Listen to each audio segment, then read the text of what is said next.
Earthsickness rears its ugly face, but at least our water production is up, and we've just under 5 Martian days before more colonists can be summoned to the surface of Mars. Hello, Legion, this is Hadrian. Thank you for being here. Let's play some more Surviving Mars Green Planet in our Red Winter series. May I just say, as we start off this episode, before I talk about the Earthsickness thing, I really like how the aesthetic of our colony is developing so far, because there was some discussion, and it's a valid point in the comment section, and I mentioned it in previous episodes, that we might have landscaped part of this hill in order to allow the supply chain to be more efficient rather than going around it. But I like the idea of terraforming Mars and kind of seeing how vegetation grows on this hill as opposed to just flattening it. And because we chose to use the tunnel approach instead, there are two distinct sections to the colony. There's an industrial section devoted to resource production and power production over here, and of course a few rocket landing pads. There might even be trade landing pads over there at some point. But then over here we have this new residential section that extends in a straight line perfectly, I made sure of that, from the tunnel, and has its own sensor posts and its own kind of function. So I'm really enjoying that is the way things have come together so far. We are almost at the end of Sol 23. I'm going to pause for a moment, or rather I won't. Let's leave things going. But one thing I would like to do this episode is actually, I'm going to shut down some of the non-essential resource production. I'm even going to shut down rare metals extraction. Not because I don't need rare metals. I totally do. But we have these Earthsick colonists, and I want to try and get people to come and work in... You know what? I'm not even going to have the farm, man. We're going to turn the farm off for now. And the reason is we've got the hydroponics farm going. That's enough to produce food for the initial colonists. I want to encourage people to work in the buildings where they can actually make a difference. So I want to make sure that, for instance, the small space bar is running, that the infirmary is running, that the diner is running, so that people can, have those comforts. That might help the Earthsick colonists that I'm currently dealing with want to stay. Because, yes, it sucks not to have those things being produced right now, but we don't have a ton of colonists. They're not being produced in large numbers. And ideally, what we do if we're running low on any of those resources is we just order more during the founder stage. So I want to be smart with this and try and undo that Earthsickness if I can. I'm going to go ahead and load this metal up here. I've got a couple of deposits. We're going to bring it back up to the top. Let's go to speed 2, shall we? We'll keep things on speed 2 for this episode, maybe step up to speed 3. But I want to keep an eye on my new power production situation now that we have an atomic accumulator. You're going to see this thing slowly rising out of the ground. The selection bug continues. I really don't think it's my mouse. I really don't. I know it might look that way, but here's what's happening right now. I'm clicking. Now I'm releasing. Clicking. Releasing. See what's happening? That's the game. Because why else would it automatically select the drones nearby? So just want to have a little bit more context. I mean, it's always good feedback that, hey, maybe your problem's just your hardware, but I mean, this is happening too consistently and just repeatedly away. And also, it's not happening elsewhere in my operating system or in other games. I have occasionally had some mouse issues in Civilization 6, as I mentioned, but I just want to continue to discuss that because if other people are experiencing it, and you guys can let me know, then maybe we can help diagnose what the issue is and let Hemimont know. I talk too fast for my own good, if you haven't noticed. We can let them know what's going on. All right, so Phoenix number 2, I'm going to tell this rocket that it doesn't need to load any rare metals, and we're going to have it return to Earth. We have Phoenix number 1 on a special project, the SETI satellite launch. So that's going to get some additional funding in, which will allow us to order those additional parts I mentioned. That'll come in quite handy. We're, of course, still scanning down here. Looks like no resources were discovered in Sector G4. That makes me sad. So let's see. Where else can we scan? Let's go ahead and scan there. There's not a lot of ground to be found at all there, but... All right. What I'm hoping is that as this day begins, yes, we can see that the space bar is functioning and that the diner is functioning. What I'm hoping is that the Earthsick colonists will have their comfort. Yeah, they're visiting the diner on Sol 24. Good. It looks like this particular colonist Clementine Hudson is a gamer. Now let's see what else is going on.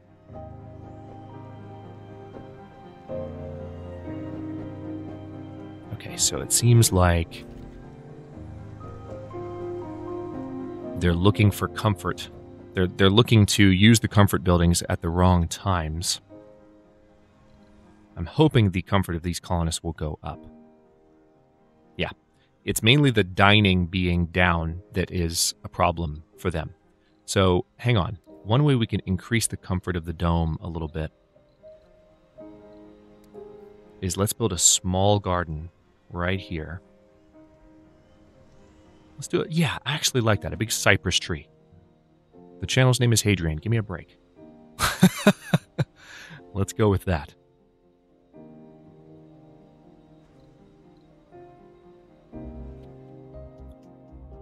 We do, of course, have this water deposit here as well to consider. It won't be connected to our industrial area, as I was mentioning earlier, but that's okay. All right, less than 5 days now till the founder stage has ended. We're halfway through.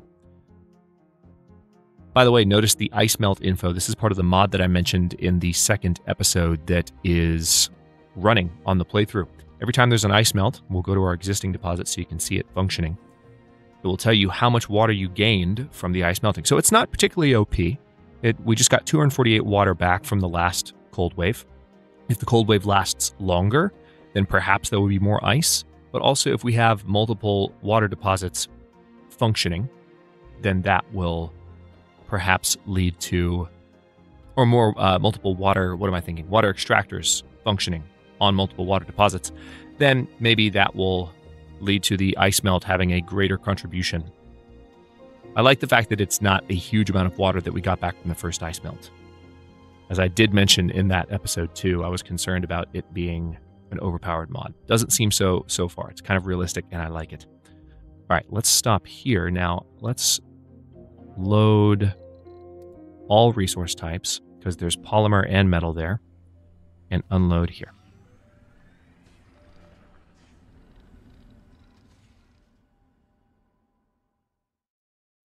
I guess we'll step up to speed 3. Not too much going on at the moment. And really what we're doing at the moment is we're waiting for the...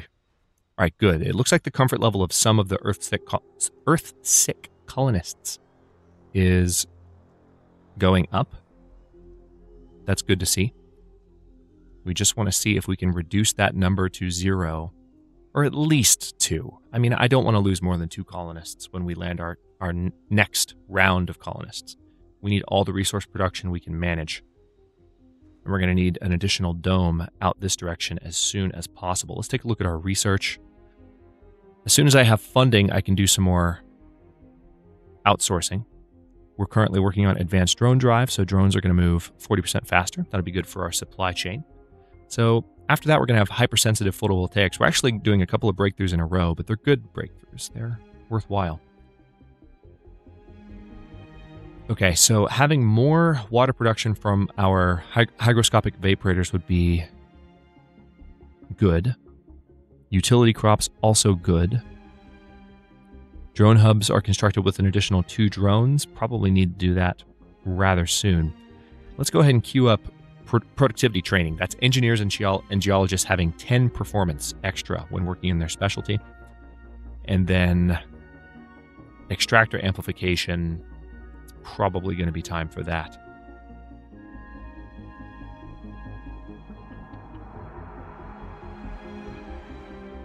Drones work faster on landscaping projects. Man, there's just choices. Or, of course, 6 new planetary anomalies. Yeah, let's go ahead and queue up extractor amplification. We'll leave the 5th slot empty for now and keep things on speed 3. Our sea transport is loading up metal down here. And there's looks like it was a polymer asteroid that was struck. 4 colonists are now Earthsick. Okay, the number's going in the wrong direction, guys. How hard is it? I guess I should have had those services operating from the start.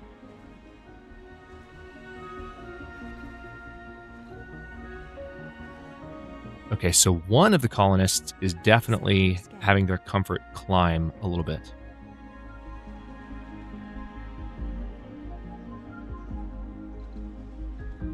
2 of them are, actually. So maybe it'll still go down to 2 by the time the next rocket leaves.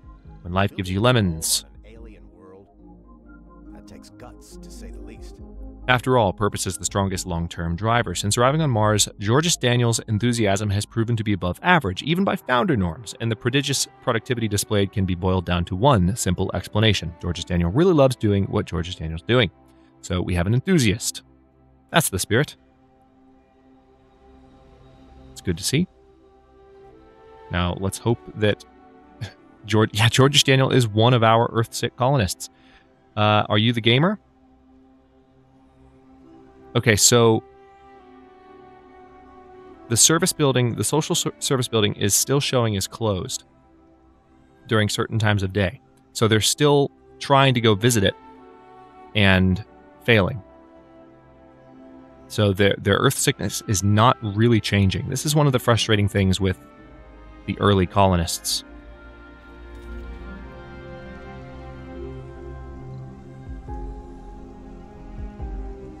The infirmary we don't really need running at the moment. I'll shut it down so it's not drawing power.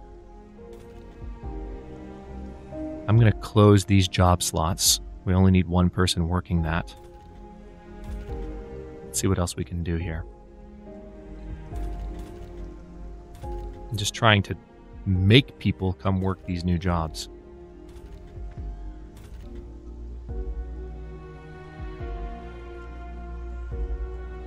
You know what? I'm even going to shut down... God, this hurts me. It really does. But I'm going to shut down the research lab. Just to make it so people will work those jobs and perhaps prevent Earthsick colonists from leaving. This is just during the founder stage. Once additional colonists have arrived, and hopefully will eliminate the Earthsickness by that point, or at least reduce it, went in the opposite direction, but we can open these buildings back up because they'll all be functioning and they'll be usable more often. You really have to manage your founders carefully. This is maybe one of the rougher founder periods that I've had in terms of Earthsickness. So it might be the challenge level that we're playing on, having a slight impact. Who knows? How's our concrete deposit doing? All right, over halfway depleted. 5 colonists are Earthsick. Oh, that's not good. Yeah, this is definitely the worst that I've had in a while. Unexpectedly bad given how well the rest of the colony's development has gone. We survived our first cold snap without really a problem. Why are there more Earthsick colonists? What's the issue here? Service building was closed. Dining.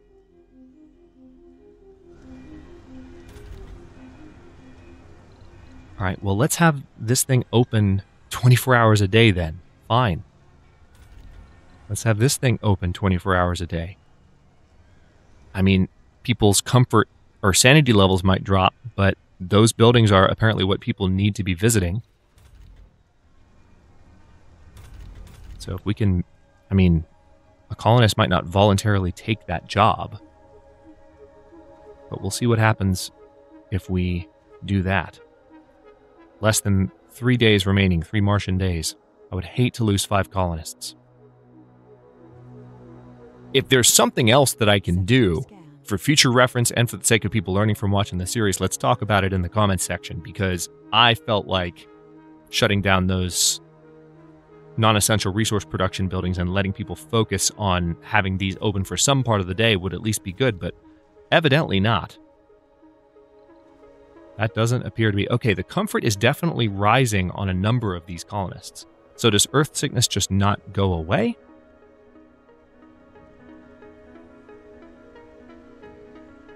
Or maybe they have to have their comfort all the way up. I'll bet that's what it is.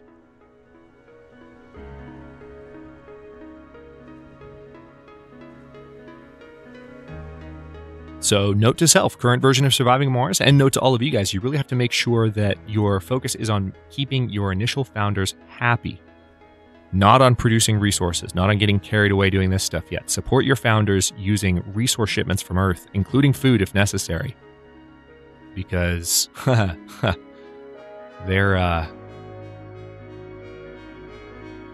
going to give you a run for your money. Okay, so there's a lot of polymers in this space. It's good to see. Let's go ahead and create a transport route. First of all, for the metal that I can see. Glad to see some additional resources available. Okay, see what happened there? Talked about this before. One thing I hope they change in the future in Surviving Mars. See, I'm setting up a resource transport route. If I zoom all the way out right now to go up to the colony and more quickly get over to where I want the resources to be dropped off than what I just did, if I were to do this, that undoes the fact that I'm setting up a transport route. Somewhat frustrating, because you wouldn't expect that to be the case. All right, still 5 Earthsick colonists. Let's have it not go higher than that, and I'll be content. I think we might get to the end of the founder stage in this episode. I'm just hoping not to lose that many colonists. That would be a gut blow. I'd pretty much have to order 2 rockets in a row. Also, let's go ahead and queue up low-G engineering. All right, so this project is almost done. 6 hours remaining, and we're going to get a lot of money. And I'm going to use some of it to queue up research. India's nearly completed a milestone. Cold wave approaching, that's not good. Cold wave in 2 sols, 5 hours. We have 4 sensor towers, so we got plenty of advanced warning. That's good to know. Yeah, sensor tower info. Yeah, tells us how much time we have.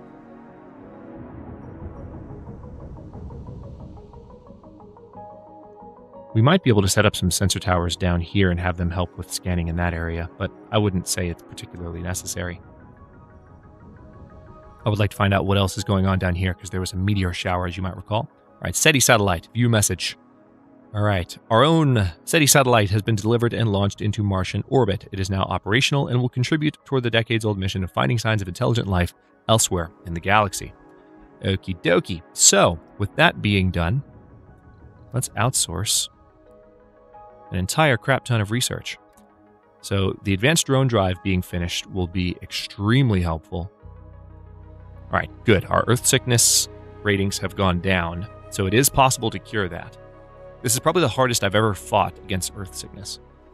Trying to implement some of that practice that I gained in my recent play. I think some of my past Surviving Mars content on the channel, I haven't quite had that practice before, so that's at least a good thing. Playing with a little bit more expertise than in the past. Still by no means an expert player of Surviving Mars, but enough to terraform the planet. And that's good enough for me. And hopefully those of you that are newer to the game than I am can still learn from watching. All right, so Phoenix number 1, let's have you just come back here. And hopefully the Earthsick colonists won't leave Research complete. from that. All right, good. Advanced drone drive is complete. Of course, that doesn't unlock anything because that was just a breakthrough. But now what that means is, yeah, look at the drones. Look at them. They're flying. So drones are now super fast. And actually, come to think of it, we've already unlocked the other drone speed upgrade. Yeah, we have. All right, so that's going to really help with our supply chain. Now just 3 colonists, Earthsick, very, very good. Hopefully we can bring that all the way down to 2 or even 1. Let's take a look at our current comfort levels.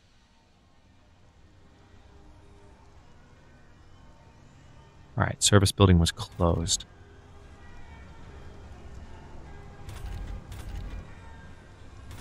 Okay, well, hopefully that service building won't be closed anymore. I don't technically have to launch the... Well, there's a couple of things to think about. When we order the additional colonists and the rocket leaves, it's not like they'll be here instantly. We'll still have a little bit of time during the rocket's travel, number 1. Number 2, we don't have to launch the rocket as soon as the founder stage is over. But, I mean, just in terms of resource degradation and colony development, there's plenty of reason to go ahead and launch that rocket as soon as possible. Another thing to think about is we don't necessarily want our second round of colonists to arrive during a cold snap. We're going to need to make sure that these founders can survive that thing. And speaking of that, let's go ahead and give them a leg up in that regard. I'm going to throw down a subsurface heater. Where should we put it? Ugh, the location is not great. Tell you what, I'm going to move things around a little bit here. Well, no, I'm not going to delete that oxygen tank because that's asking for it shortly before an event like this. So why don't we put the subsurface heater here? And we will have to do some creative piping.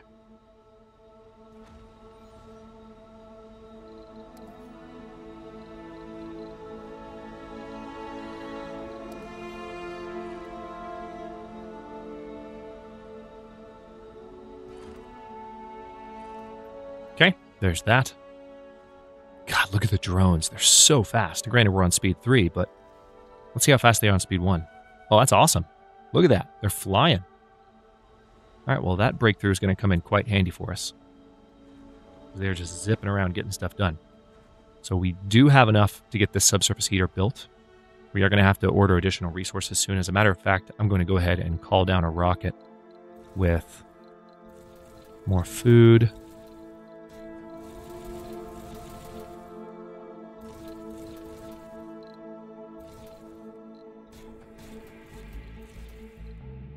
I don't know that I need to order that much more food. I think I'd rather have additional machine parts and polymers. Well, we have lots of polymers on the surface, so let's order more machine parts and electronics. Yeah, that makes me feel good. Let's launch that. Cold wave is in 1 day. 3 colonists Earthsick. They are recovering, but they're taking their time. They're also showing very high sanity, despite the fact that I have some people working at night. So that means the people working at night are generally not our Earthsick colonists. It's a good thing in the grand scheme. It's comfort, not sanity, that causes Earthsickness. People just don't feel like they are having good lives, essentially speaking. All right, so let's have a look at this building, which is going up now. All right, let's pause. Now, the surface area, we absolutely want to expand to where it covers this entire area.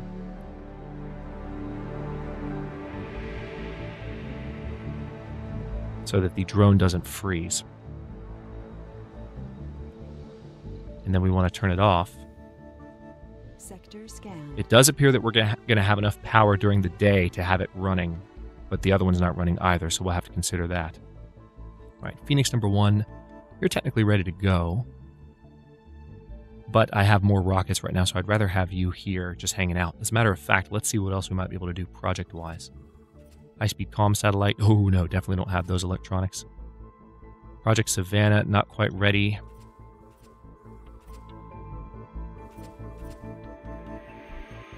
Just need 60 fuel to do this, and we can capture meteors. Tell you what, let's go ahead and send this expedition with Phoenix 1. Because we definitely have enough fuel to do that. So the drones are going to go crazy bringing that fuel in. But again, light speed drones make things generally easier. The fastest I've ever seen drones move at surviving Mars. It's fantastic. 2 colonists are Earthsick. That's great news. So they are getting better. And 2 is my acceptable number. I can live with 2. All right, cold snap is about to start. Let's drop down to speed 2 really quickly, because I don't necessarily want to have the cold snap happening right at the end of this episode. That's a good stopping point. I think, notice we're almost up to 2% just running on 1 GHG factory. We haven't even launched our 2nd GHG factory yet. That's really, really good. What milestone have they nearly completed?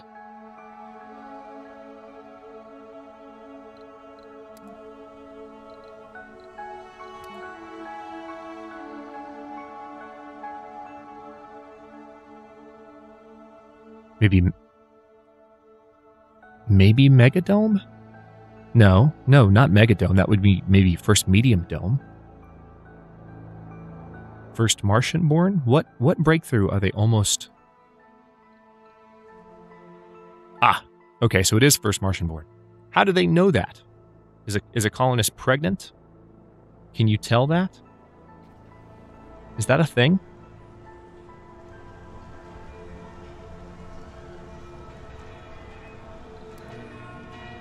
I want to look around and see if there's any pregnant colonists. Obviously, let's look for female colonists. All right, can't see Ayana at the moment. Oh, wait, just kidding. There she is. I don't see anything. Irma, you good? Yeah, you're good. All right, well, interesting. Not sure how they know in advance that that's coming, but... All right, so this rocket, I would have land over here for obvious reasons. And on that note, I will go ahead and stop this episode here. In the next one, we have a cold wave incoming in 7 hours, and we will have our founder stage over at around the same time. So this episode has really been the end of the founder stage for the most part. The rest of that's going to fly by pretty quickly at the beginning of Sol 29 here. And then we will bring down additional colonists as soon as we feel like maybe these Earthsick folks are no longer a problem. So having the subsurface heaters ready to go is going to be really important. And as a matter of fact, I'm going to go ahead and turn this one on even before the end of this episode so that the drones know, hey, let's get that fixed ASAP. I'm going to have them also make those very high priority. So obviously, yes, this thing's degraded because it hasn't been running in a while. Always want to make sure you bring them back up and running all in very good time before you turn them on for a fresh cold snap. But let's see. I think I can leave it as is. Yeah. All right. Thanks for watching. If you enjoyed this one, don't forget to like the video and subscribe to follow along. New episodes are coming out every day at 1 p.m. U.S. Eastern Time. Comments are always welcome. Let me know what you think, and I'll see you next time.